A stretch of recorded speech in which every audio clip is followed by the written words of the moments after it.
Ignore this bit. It's just like Christmas.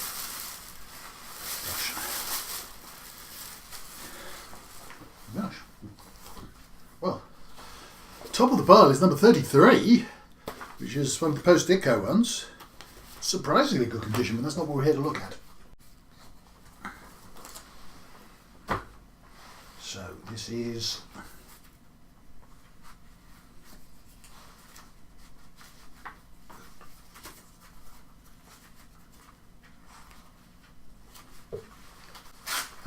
did you hear? There we are. Let's come forward.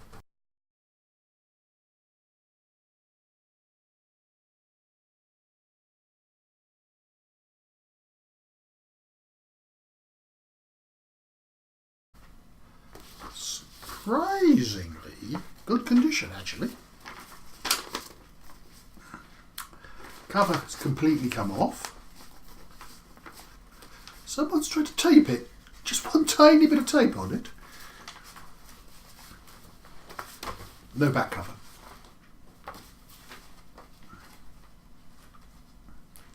Good Lord. So it says, inside your most important free gift clue, 5p. And this is number 5, week ending March 17th, 1973. And then we've got, we've done it. We've created the greatest villain of all for old Spidey. But who or what is it? Who or what is he? So this is 45 years old. Remember when we visited Gran.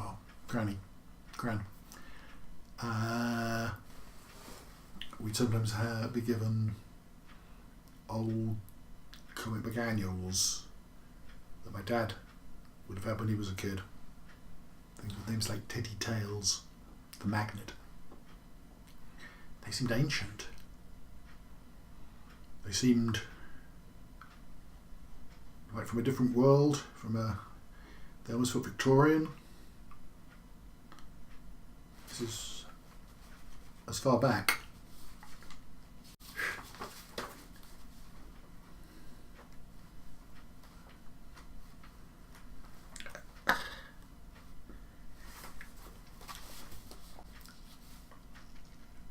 So I have got no idea who Spider-Man is when I pick this thing up.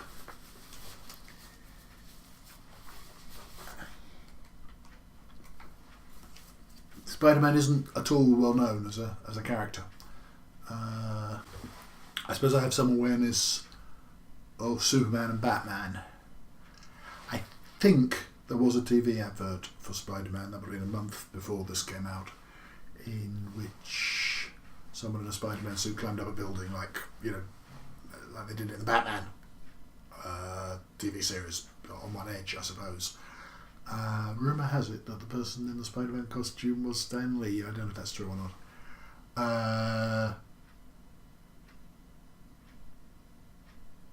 I could have dreamt that. But basically, I don't know who Spider-Man is. And you've got this cover.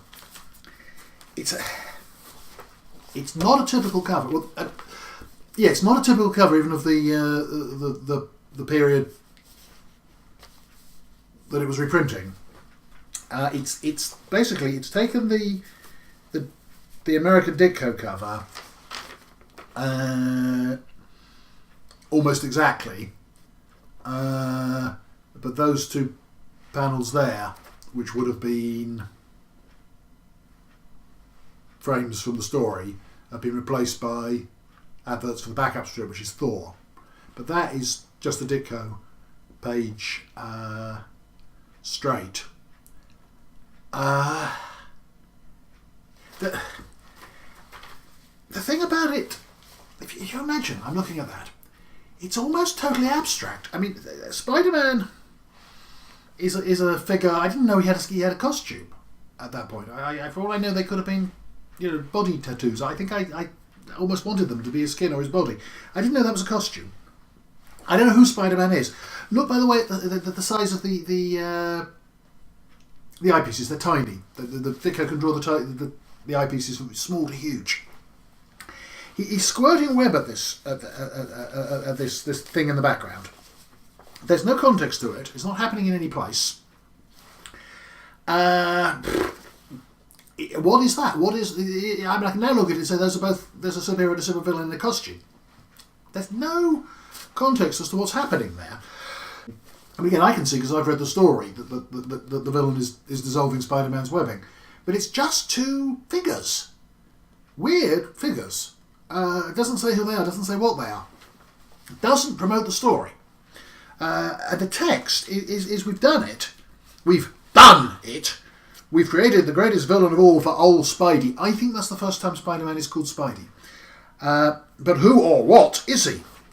I mean, the plot of the comic is Mysterio impersonates Spider-Man. That's not being promoted there. It's just showing us those two images. I can sort of see why that's mind-blowing when you're 7. Although I can also see it would have been a turn off to a lot of people. What is it? Oh, notice that they're there. The little face that you in the corner have got Spider-Man's face with totally different eyepieces, and it says Marvel presents the new, then Spider-Man Comics Weekly. So the thing about the physicality of these comics, they were what? I haven't got an American comic here, but they're what? 20% bigger? I haven't got an American comic here.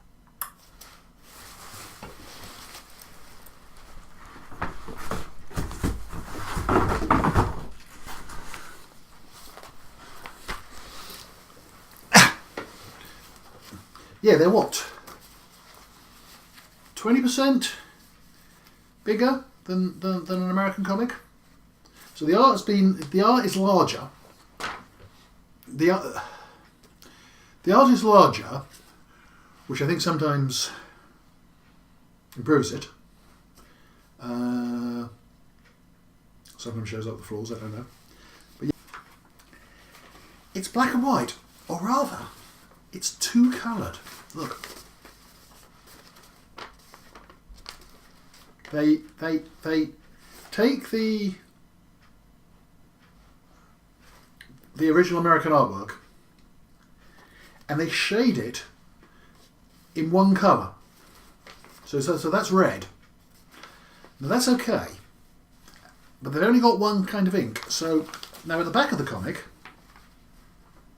we have some vintage Kirby Thor, and that's also shaded in red, and that's sort of also works because Thor's cloak is red. Had very funny effects in some of the other comics of the time.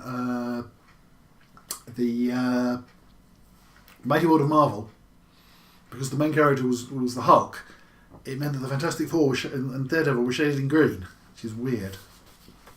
Just look at what sort of condition. Yeah, look, there's tape down there, so I've obviously at some point tried to reassemble it.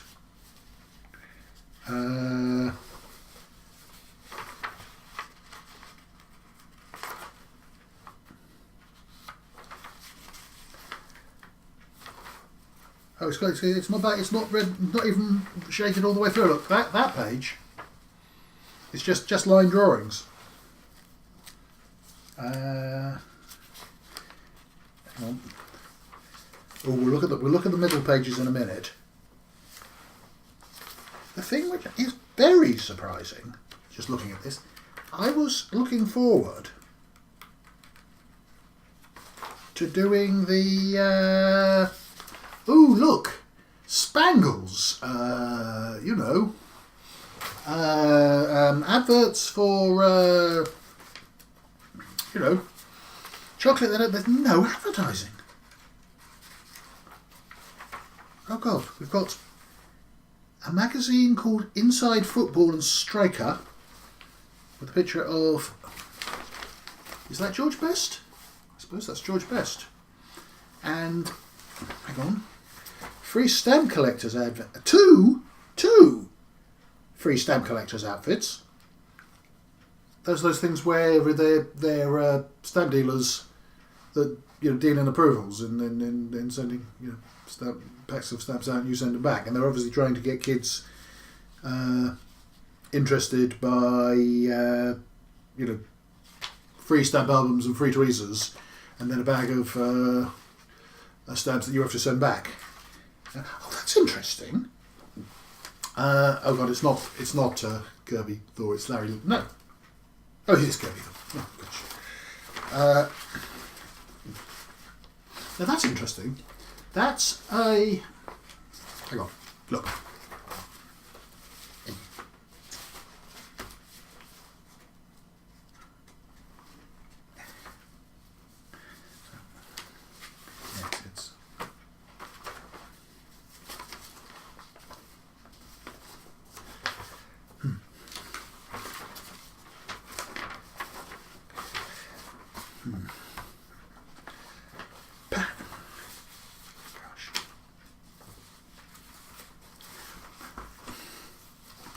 Perhaps, if we all wish very hard, we can mend this comic and return it to the condition it was actually in 1973, and then we can actually look at the content in more detail.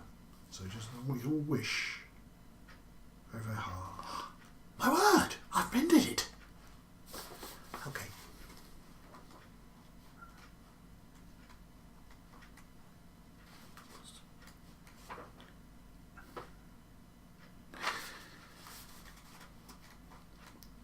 So, yeah, no out-of-house advertising at all. That really surprises me. The only ad... Yeah, it's that one page. Everything else is either house ads or nothing.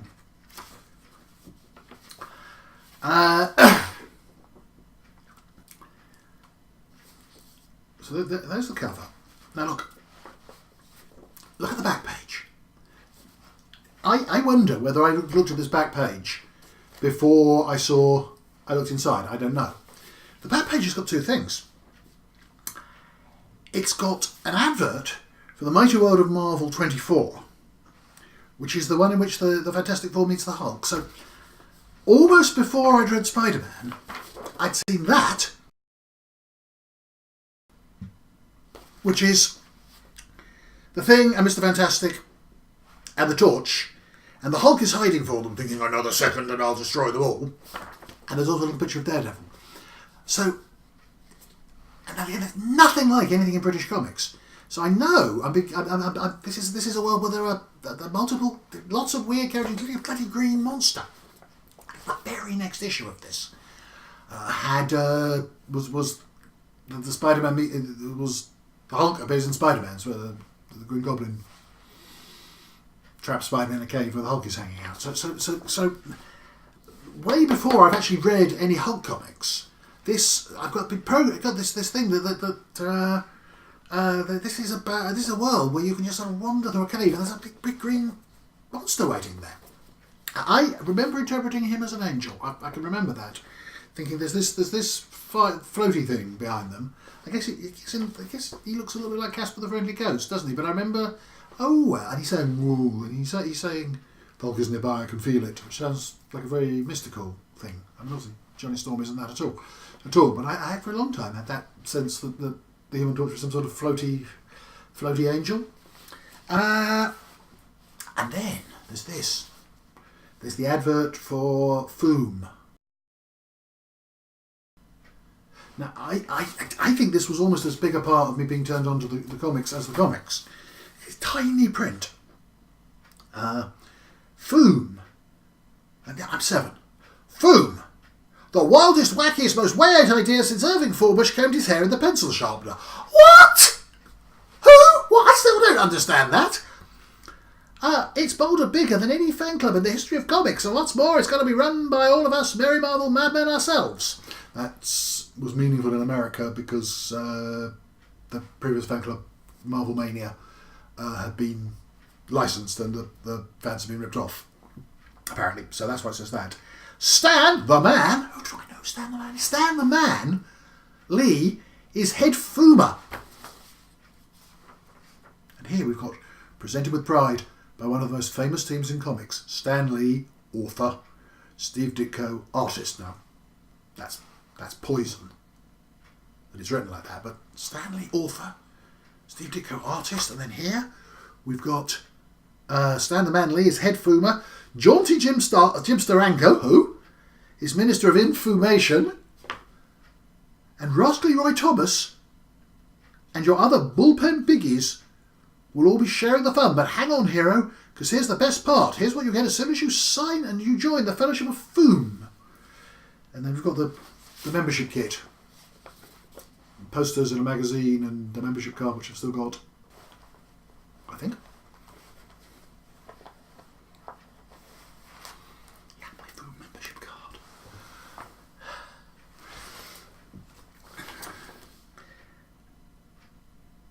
And you won't believe your eyes when you see the special envelope all these goodies came in. It was a big picture of the Hulk.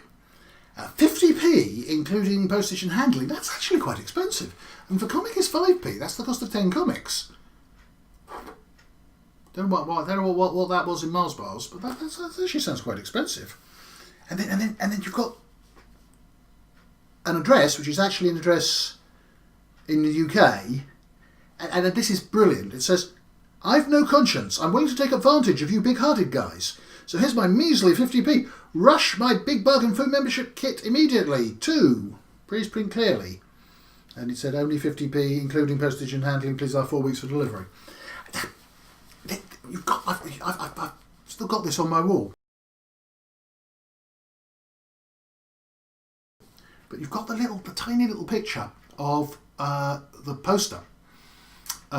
This is a Jim Steranko poster, just a fairly abstract depiction of all the Marvel superheroes.